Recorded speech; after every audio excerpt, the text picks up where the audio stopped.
बनियाड़ी। बच्चों, आज हम इस अंग्रेजी की क्लास में, ऑनलाइन क्लास में, हम आपकी बुक बिहाइव के एक बहुत ही इम्पोर्टेंट पॉइंट को ध्यान से पढ़ेंगे।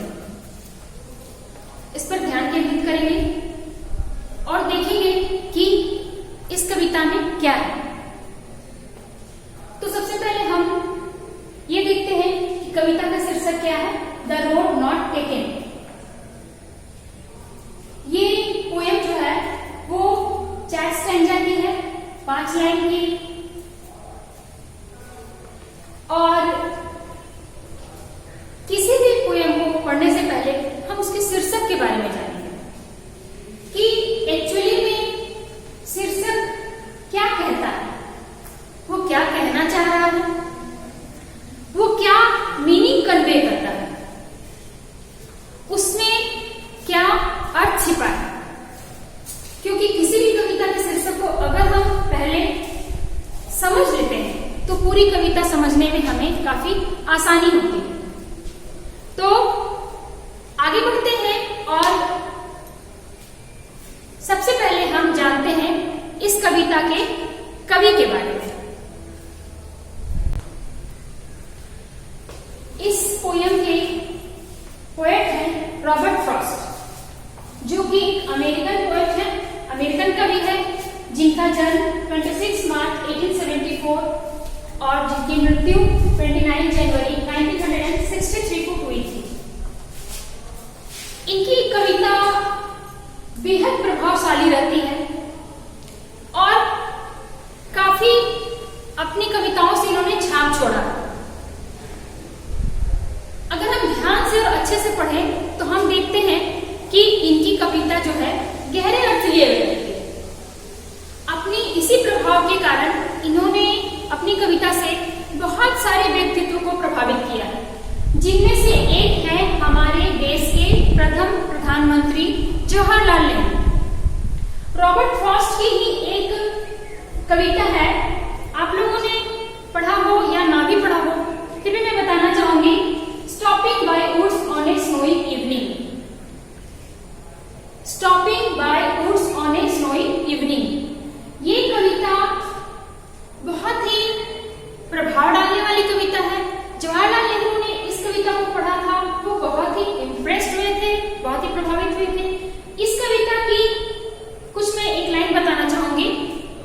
And miles to go before I sleep, and miles to go before I sleep.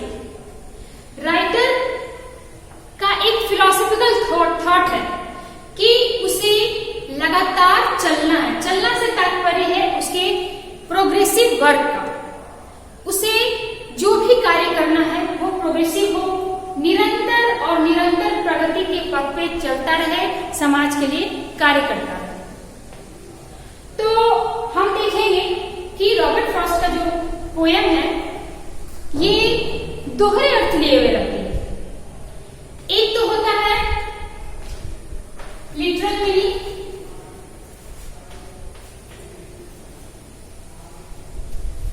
और दूसरा होता है फिगरेटिव मीनिंग।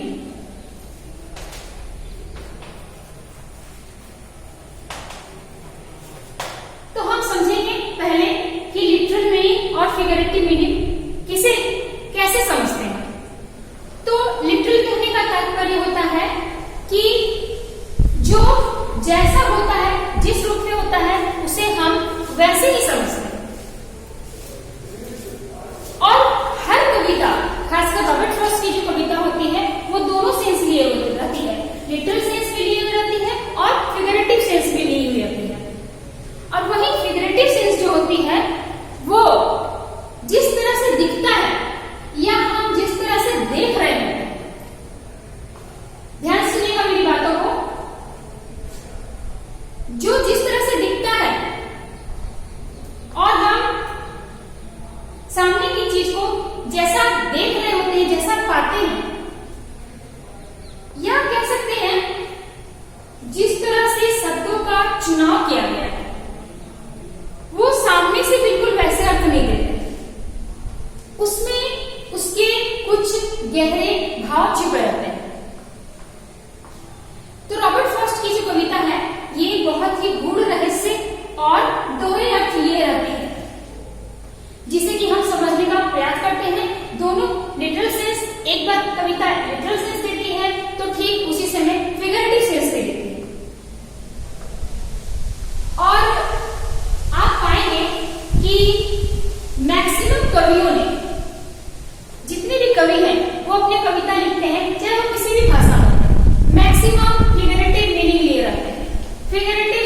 लिए रहते हैं, जो जैसा सामने से लिखते हैं वास्तव में उनके पीछे बेहद ही गहरे बात लिए हुए वो रहते हैं, हिडन मीनिंग, जिसे कि हम एम्बिगुअस पोयम कहते हैं, मतलब अनेक अर्थों वाले। ठीक उसी प्रकार हमारी ये कविता जो आज हम पढ़ेंगे, आज हम पढ़ रहे हैं द रोड नॉट टेकन, ये भी रॉबर्ट फ्रॉस्ट की कुछ ऐसी ही कविता है।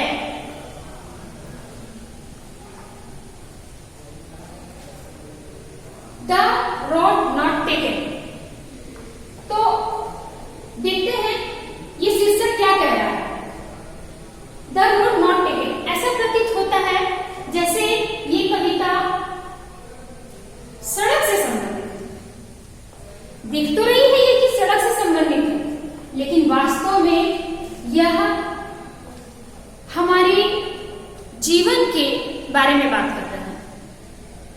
ये हमारे वास्तविक जीवन के बारे में बात कर रहे हैं, हमारे जीवन में के निर्णयों के बारे में बात कर रहे हैं। तो देखते हैं कि ये कविता के अपने पीछे कितने रहस्य छिपाए हुए हैं। तो रॉबर्ट फ्रॉस्ट की पोयम एक लिटरल सेंस दे रही है, एक फिगरेटिव सेंस दे रही है। हालांकि इतना आसान नहीं होता है समझना, फिर भी वो कहते हैं ना, कोई भी चीज नामुमकिन नहीं होती। और कविता को वास्तव में जब हम गहरे मीनिंग से समझते हैं ना, तो उसे पढ़ने का एक मजा ही आता है। भले वो आसान नहीं होता है, लेकिन उसके शब्दों को, उसके एक एक शब्दों को समझकर, पढ़कर जानने की कोशिश करते हैं कि आखिर कवि कहना क्या चाहता है। रॉबर्ट फ्रॉस्ट ने भले ही एकदम छोटी सी कविता लिखी है, लेकिन जिंदगी के बहुत ही बड़े और गहरे अर्थों को उन्होंने सामने रखा है। जब ये कविता पढ़ते हैं तो लिटरली हमें बस लगता है कि हाँ, इन्होंने जो बातें कही है वो ऐसे है, लेकिन जब उसके फिगरेटिव सेंस को समझने का प्रयास करते हैं तब हमें लगता है कि जीवन की गूढ़ बातों को उन्होंने सामने रखा। कहते हैं वो रास्ता जिसे किसी ने नहीं लिया, द रोड नॉट टेकन, या किसी ने अपनाया नहीं। कहने का मतलब है कि एक सामान्य से रास्ते पर तो हर कोई जाता है, लेकिन वो रास्ता जिस पर कम लोग जाते हैं, वो डिसीजन जो कम लोग लेते हैं, उस डिसीजन को उन्होंने लिया। और इससे क्या हुआ, तो उनकी एक अलग पहचान बनी, उन्होंने अपना मंजिल पाया। कहने का तात्पर्य है कि जीवन में ऐसे दौर आते हैं जब हमारे सामने एक नहीं अनेकों विकल्प मौजूद होते हैं, लेकिन क्या हम एक साथ सभी विकल्पों को चयन कर सकते हैं? नहीं, बिल्कुल भी नहीं। एक साधारण सा एग्जाम्पल देके कवि ये समझाने का प्रयास किया है कि आप एक जगह खड़े हैं, आपके सामने दो रास्ते कट रहे हैं, आप ये सोचते हैं कि आपको किस रास्ते पे जाना है, क्योंकि अगर आप किसी भी रास्ते पे चलते हैं, आप बढ़ते चले जाते हैं और जीवन में एक के बाद एक अनेक रास्ते मिलते चले जाते हैं, फिर आप वापस तो नहीं आते। तो आप किस तरह से रास्तों का चुनाव करते हैं जो आपके लिए सही साबित हो, जो आपके लिए सही साबित हो। तो देखते हैं हम कि इस राइम पोयम में, इस लय भरी कविता में उन्होंने शब्दों का चयन बड़ा संभल कर किया। लयबद्ध कविता है और हर एक स्टैंजा में, हर एक वर्ड्स में, हर एक लाइन में एक सटिलिटी का भाव है, सूक्ष्म भाव है, जिसे हम समझने का प्रयास करेंगे।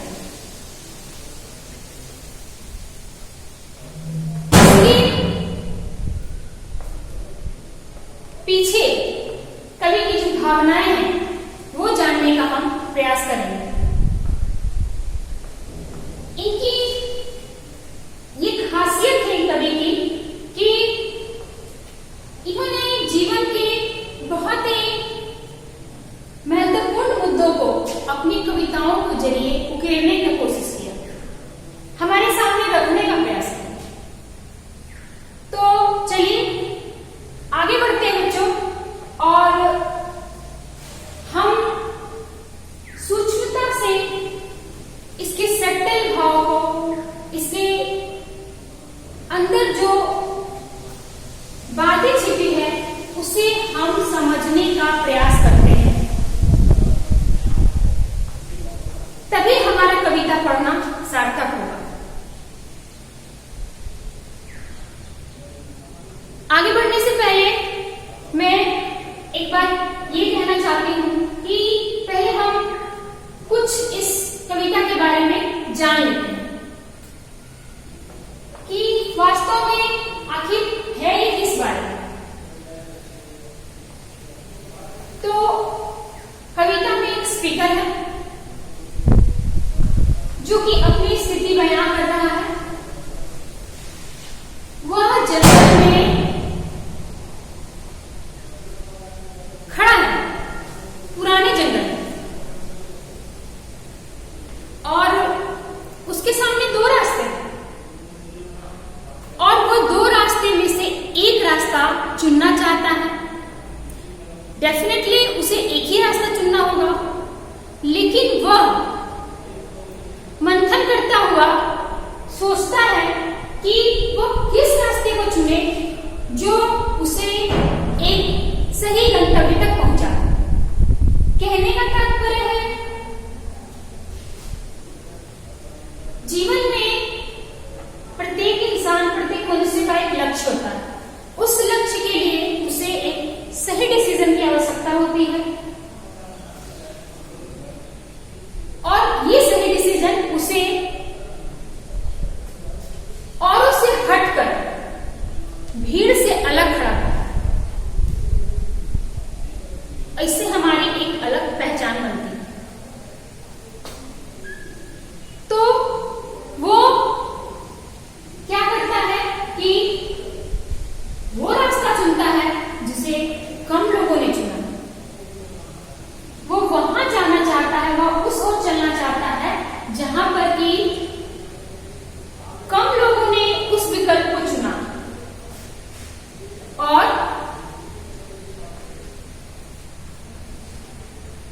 हिम्मत करके वैसे ही लोग अपने जीवन में आगे बढ़ते हैं।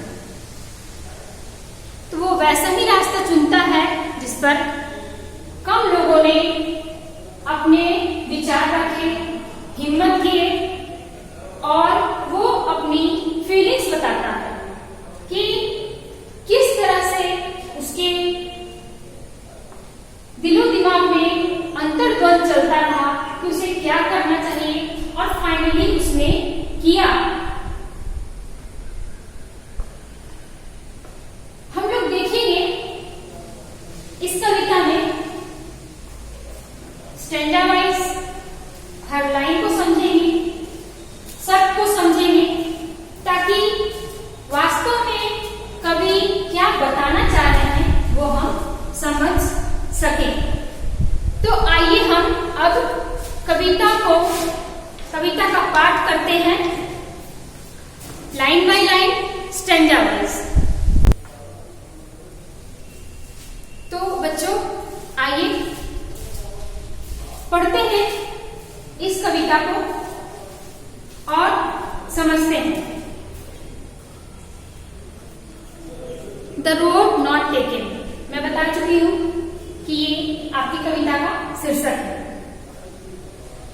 Two roads diverged in a yellow wood, and sorry I could not travel both. And being one traveler, long I stood and looked down one as far as I could, to where it went in the undergrowth. एक बात याद दिला देना चाहती हूँ बच्चों, आप अपनी नोटबुक निकाल लें और मैं डिफिकल्ट वर्ड्स लिखते चली जाऊंगी और प्लीज आप इसे नोट डाउन करते चले जाएं ताकि आपको भी आसानी हो। डाइवर्ज,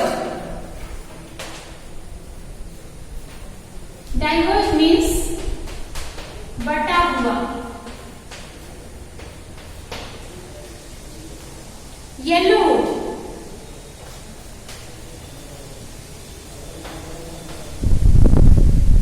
अर्थात पुराना जंगल। पुराना जंगल हम इसलिए कह रहे हैं बच्चों कि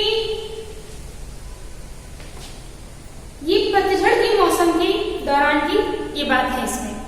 तो आपने देखा होगा उस समय पत्ते पीले पड़ जाते हैं और पीले कुछ ऑरेंज टाइप के पत्ते हो जाते हैं। वो जब जंगल में गिरते भी है ना तो बिल्कुल जंगल येलो दिखता है, इसीलिए येलो पुराना पुराना तरह से दिखता है। दैट इज कॉल्ड, इसीलिए हम इसको कहते हैं येलो, पुराना जंगल। ट्रैवल,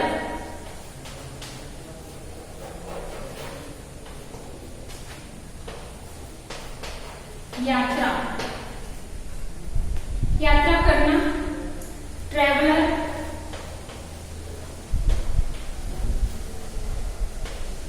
क्या कहेंगे इसका मतलब? यात्री, पथिक।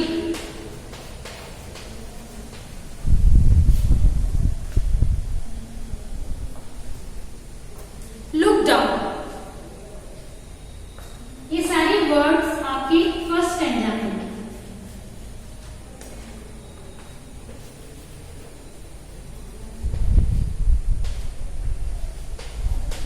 नीचे की ओर देखना,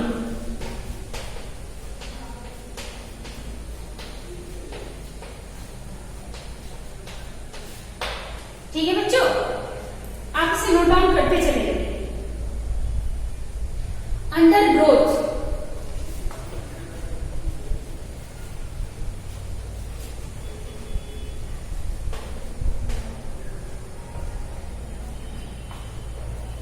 झाड़ी,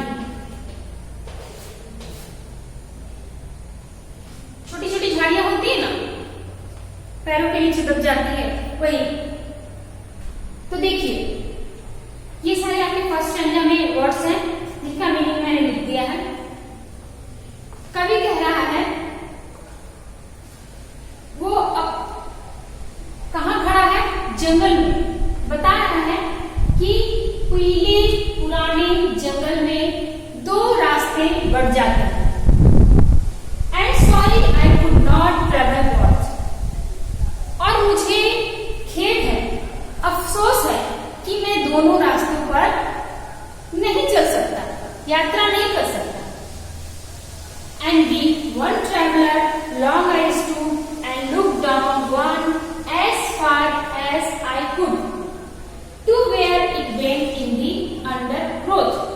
और कहता है कि चूंकि मैं अकेला पथिक, अकेला यात्री होने के नाते दोनों रास्तों पर नहीं चल सकता।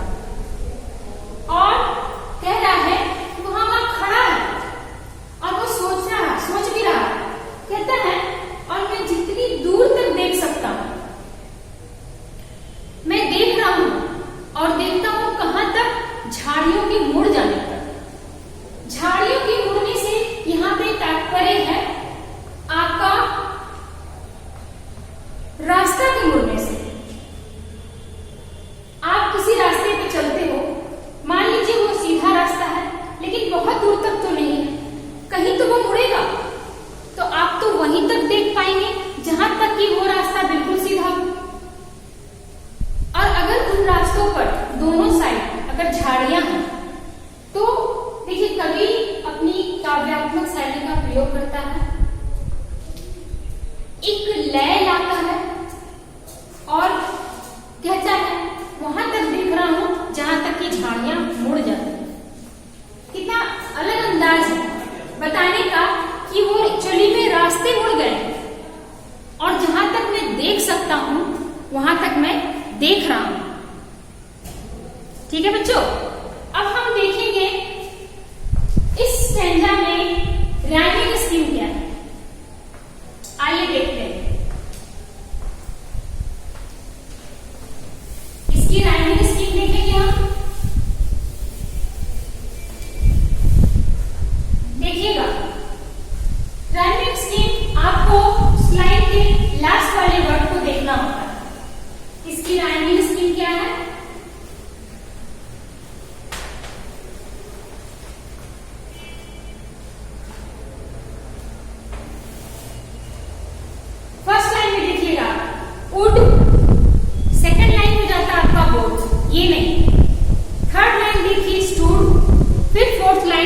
Could.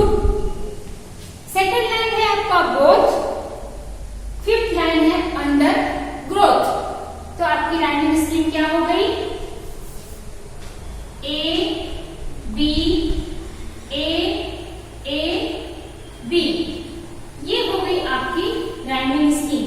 Would, stood, could, A और सेकंड और फिफ्थ लाइन आपका बोथ, अंडर ग्रोथ, ये हो गया बी। ये हो गई आपकी राइमिंग स्कीम। ये राइम स्कीम पोएम है। आते हैं नेक्स्ट स्टैंजा पर। They took the other just as fair.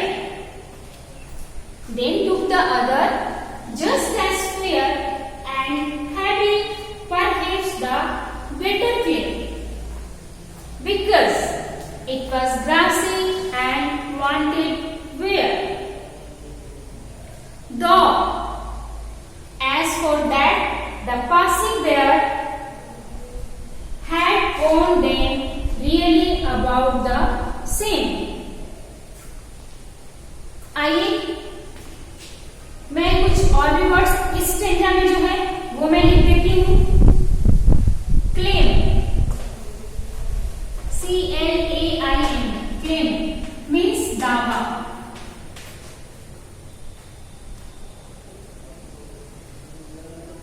Grassy,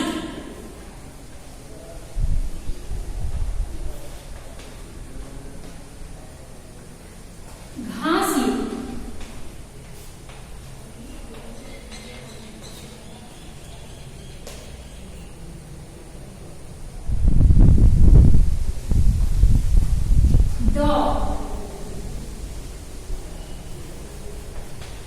यद्यपि,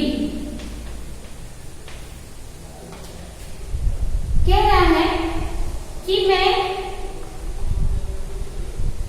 दूसरा रास्ता लेता हूं और जो कि पहले वाले की तरह ही बिल्कुल साफ है, बिल्कुल सही है, और कहता है कि शायद मैं इस पर अच्छे से दावा कर सकता हूं, इस पर मैं ज्यादा सोच सकता हूं कि नहीं मुझे यही रास्ता चुनना है, दूसरा वाला।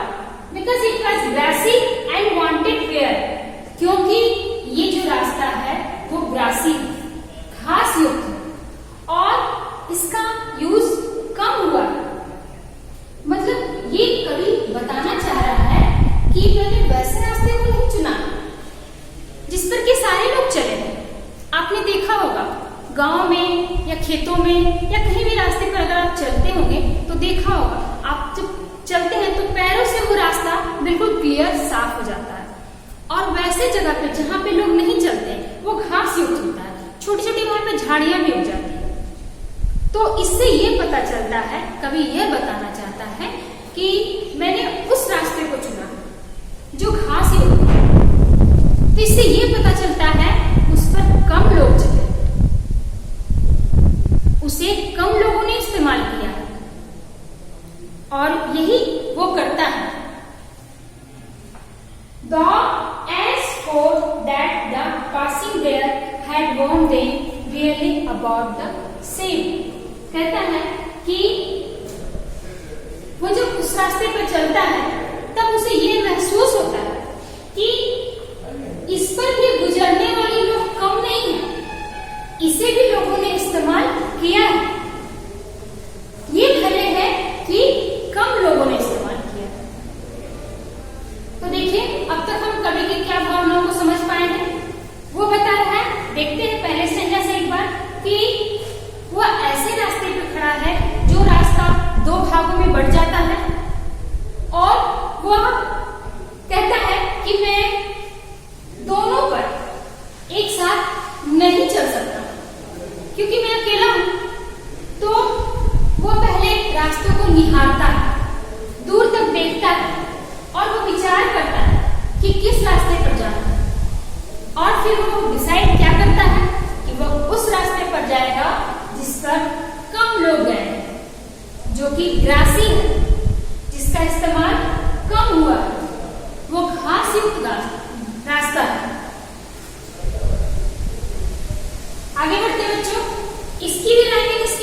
किसकी बनी है?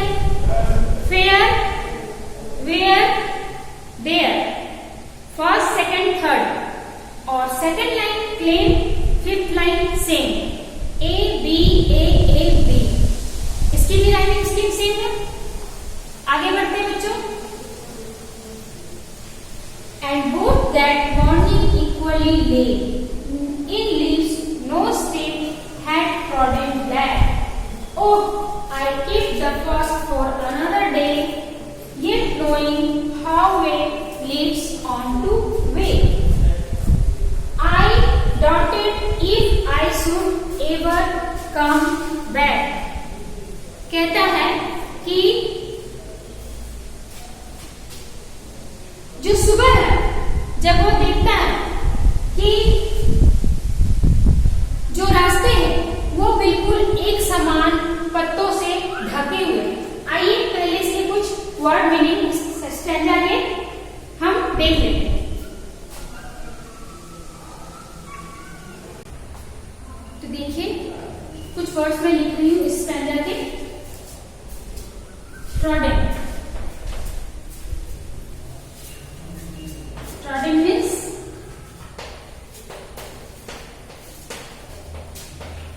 कुचला हुआ।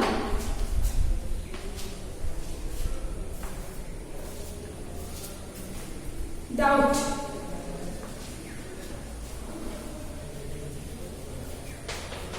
मीन्स शक, शंका, शंका भी आप कह सकते हैं। तो आइए देखते हैं, पोएम पर नजर डालते हैं, पोएम की स्टैंजा पर। कवि क्या कहना चाह रहा है, अब आगे क्या कह रहा है, अब उसकी भाव क्या है। कहता है कि सुबह सुबह जब उसने देखा तो दोनों रास्ते पर बिल्कुल एक समान दोनों रास्ते पर पत्ते थे, या कहिए कि दोनों रास्ते बिल्कुल एक समान। कोई भी पत्ते कुचले नहीं हुए थे, बिल्कुल ऐसा लग रहा था कि उन पर कोई भी नहीं चला। Oh, I kept the first for another day, yet knowing how way leads on to way, I doubted if I should ever come back। कहता है कि बोल रहा है कवि कि मैं अपने लिए वो पहला वाला रास्ता किसी और समय के लिए रखूंगा, अनदर डे, किसी और समय के लिए। और जबकि वो जान रहा है, मैं जान रहा हूं कि किस तरह रास्ते और भी रास्ते बनाते हैं। कहने का मतलब है जीवन में जब भी हम किसी रास्ते पर निकल पड़ते हैं या निकल जाते हैं तो एक के बाद एक रास्ता खुलता चला जाता है और हमें आगे बढ़ना ही होता है। हम पीछे नहीं आ सकते, हम वापस आ सकते हैं क्या? क्योंकि ये जीवन है, जीवन में आगे ही बढ़ना होता है। और हम जब निर्णय लेते हैं तो हमें सोच समझ के निर्णय लेना होता है और उसी निर्णय पर, उसी रास्ते पर हमें आगे चलना होता है। वही कवि कह रहा है कि मैं जानता हूं कि मैं वापस नहीं आ पाऊंगा, नहीं आ सकता हूं। मुझे शक है इस बात का कि मैं शायद ही कभी वापस आ पाऊं। ठीक है बच्चों, आइए इस पोएम के लास्ट स्टैंजा पर आते हैं। पढ़ती हूं, सुनिएगा ध्यान से। I shall be telling this with a sigh, somewhere ages and ages hence, two roads diverged in a wood, and I took the one less traveled by, and that has made all the difference। देखिए इसमें भी कुछ words में लिख देती हूं। Shine, SIG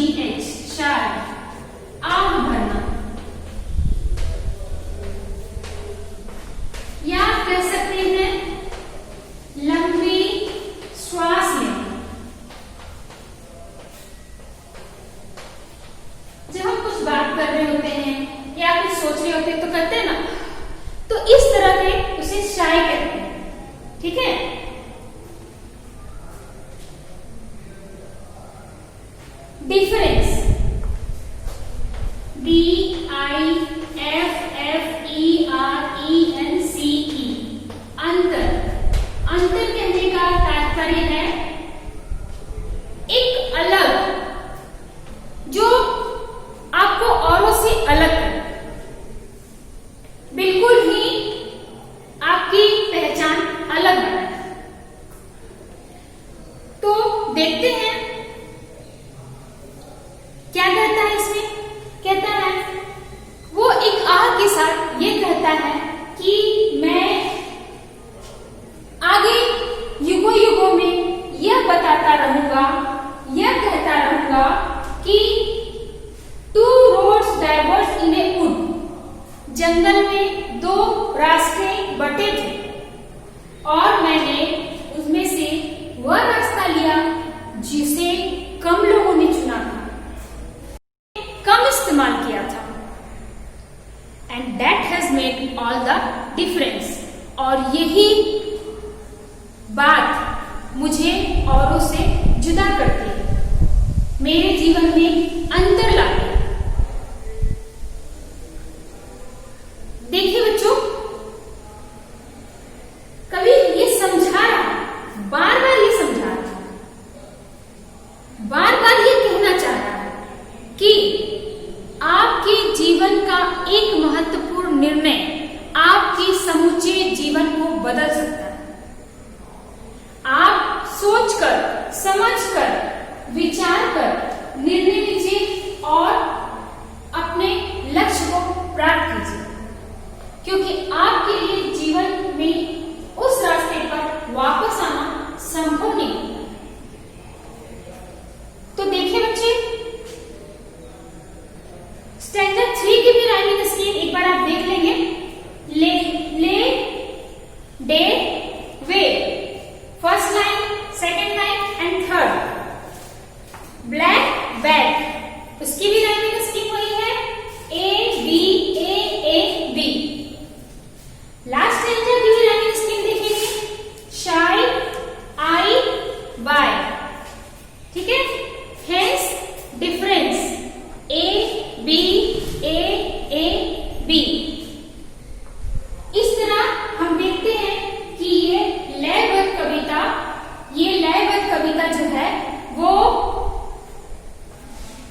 Robert Frost की कितनी गहराई अर्थ लिए हुई है, और हम इसे अच्छे से समझ पाए हैं कि विकल्पों पर ध्यान देना हमारा कितना जरूरी होता है। मैं आपको एक उदाहरण से भी समझा देना चाहती हूँ। एज ए स्टूडेंट, आप जब पास आउट हो जाओगे बोर्ड एग्जाम के बाद, तो आपको एक स्ट्रीम चुनना होगा। क्या करोगे आप? बहुत लोग ऐसे करते हैं, जो सारे बच्चे करते हैं या जो सारे लोगों ने किया है, उसी स्ट्रीम को चुनते हैं और उसी दिशा में चले जाते हैं। लेकिन कुछ ऐसे भी लोग होते हैं जो उस दिशा को चुनते हैं, उस स्ट्रीम को चुनते हैं जो थोड़ा अलग होता है और उसे डिफिकल्ट होता है, लेकिन वही उसके जीवन में अंतर ला देता है, उसके जीवन को एक मिसाल कायम करता है, उसे औरों से, भीड़ से अलग खड़ा करता है। तो इस प्रकार देखा बच्चों, हमने ये रॉबर्ट फ्रॉस्ट की बहुत ही महत्वपूर्ण कविता हमने देखा, समझा और पढ़ा।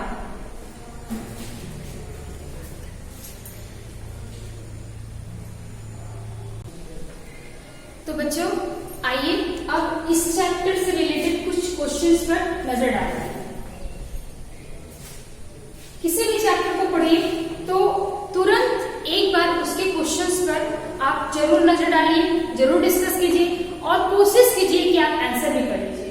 इससे क्या होगा, आपको ये सारी बातें माइंड में रह जाएगी और आपको इन फ्यूचर एग्जाम में काम आएगी। चलिए देखते हैं, where does the traveler find himself? What problem does he face? Traveler यहाँ पे पोएट को कहा जाता है। ट्रैवलर यात्री, क्योंकि वो स्पीकर खुद यात्रा कर रहा था, वो खुद जंगल में खड़ा है जहां से दो रास्ते कट रहे हैं, दो रास्ते जा रहे हैं। तो इसका मतलब है कि ट्रैवलर खुद को कहाँ पाता है? तो कहाँ है वो खड़ा? जंगल में, दो रास्ते कट रहे हैं। What problem does he face? क्या प्रॉब्लम को सामना करना है? तो अब उसके सामने क्या प्रॉब्लम है, क्या समस्या है कि वो दो रास्तों में से कौन सा रास्ता चुने जो उसके लिए सही साबित हो। ठीक है, आते हैं आप नेक्स्ट क्वेश्चन पर। ये क्वेश्चन एक्चुअली फ्रेज रिलेटेड है। इस पोएम में कुछ फ्रेजेस के यूज किए गए हैं जिनका कि आपको मतलब बताना है। Discuss what this phrase mean to you. देखते हैं, पहला फ्रेज है अ येलो वुड। मैं बता चुकी हूं आप लोगों को, पुराना जंगल, वुड जंगल। ठीक है, चूंकि उस जंगल में पीले पत्ते पूरे जंगल में गिरे हुए थे, पतझड़ का मौसम था, इसीलिए इसे पुराना जंगल कहा गया। आते हैं नेक्स्ट फ्रेज पे। It was grassy and wanted wear. कह रहा है वो घास युक्त था और वांटेड वेयर मतलब उसे कम लोगों ने इस्तेमाल किया। ये उस रास्ते के लिए फ्रेज है। ठीक है, आते हैं नेक्स्ट फ्रेज पर। The passing there. ये फ्रेज यूज हो रहा है वहां पर गुजरने वाले लोगों के लिए, वो लोग जो उस रास्ते का इस्तेमाल कर रहे हैं, वहां से आगे जा रहे हैं। Next, leaves no step had trodden black. वो जो पत्ते गिरे हैं रास्ते पर, आपने देखा होगा जब उस पर आप चलते हैं तो वो काले पड़ जाते हैं, लेकिन ये जो पत्ते हैं ये अब तक कुचले नहीं गए, इस पर कोई भी लोग चले नहीं हैं, इसलिए ये पत्ते ज्यों के त्यों हैं। देखिए बच्चों, अब हम देखते हैं कुछ multiple choice questions. Multiple choice questions का मतलब होता है आपको एक क्वेश्चन दिया रहेगा, उसके ऑप्शंस रहेंगे।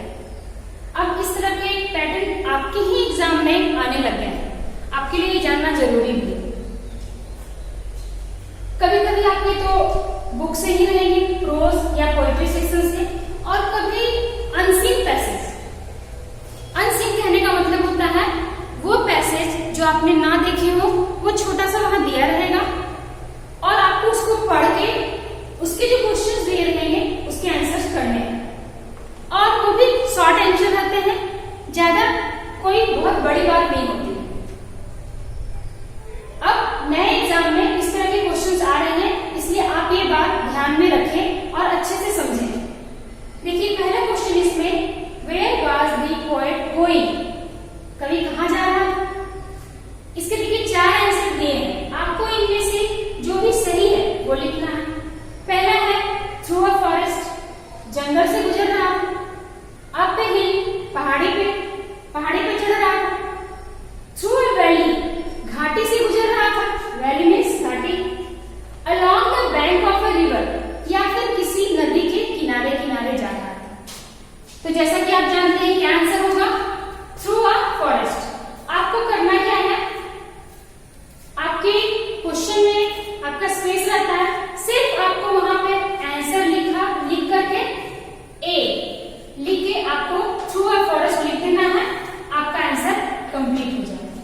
ठीक है, अब आते हैं नेक्स्ट क्वेश्चन। क्या है, where does the traveller find himself? फिर मैं बता दूं, याद दिला दूं, ट्रैवलर मीन्स स्पीकर, पोएट। यहाँ पर ट्रैवलर लिखे, स्पीकर लिखे, पोएट लिखे, आपको कंफ्यूज नहीं होना है। ठीक है, ट्रैवलर खुद को कहाँ पाता? तो देखिए क्या दिया है, at a place where the road ended, उस जगह पे जहां रास्ता खत्म होता है। At a place where the road started, उस स्थान पे जहां रोड सड़क शुरू होता है। At a place where the road was parallel to another road, उस स्थान पे जहां के ठीक समानांतर एक दूसरा रोड था। या फिर at a place where the road diverge. तो आप जान गए हो इसका आंसर क्या है, इसका आंसर क्या है, at a place where the road diverge, उस स्थान पर जहां पर सड़क दो भाग में बंटती है। ठीक है, diverge into two different directions, दो अलग दिशाओं में वो सड़क जाती है। लास्ट क्वेश्चन देखेंगे हम, what was the poets problem?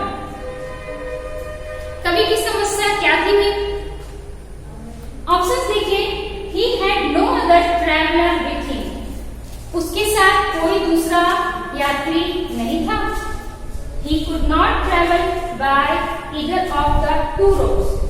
वो क्या उन दोनों रास्तों में से क्या वो आगे नहीं बढ़ सकता था? Being one traveler, he could not, मतलब ये कहने का मतलब है कि क्या वो दोनों में से एक रास्ते में आगे बढ़ तो सकता था या नहीं सकता था? Being one traveler, he could not travel by both the roads. एक पथिक होने के नाते वो दोनों रास्तों पर एक साथ यात्रा नहीं कर सकता था। लास्ट में ऑप्शन ऑल द अबव। आपका ध्यान इस बात का रखना है कि आपको इस तरह के भी ऑप्शंस रहेंगे तो आपको कंफ्यूज नहीं होना है, आप ध्यान से पढ़िएगा। इसका कहने का मतलब है ऊपर लिखे गए तीनों, तो वाकई में ये तीनों आंसर सही है, इसलिए इसमें आपका आंसर होगा ऑल द अबव। इस प्रकार बच्चों हम देखते हैं कि किस तरह के क्वेश्चंस हमें तैयार करने हैं, हमें पढ़ना है, हमें जानना है। तो बच्चों फिर से हम नेक्स्ट सेक्शन में मिलेंगे इसी तरह के किसी इंफॉर्मेटिव पोयम, प्रोज जिसके बारे में हम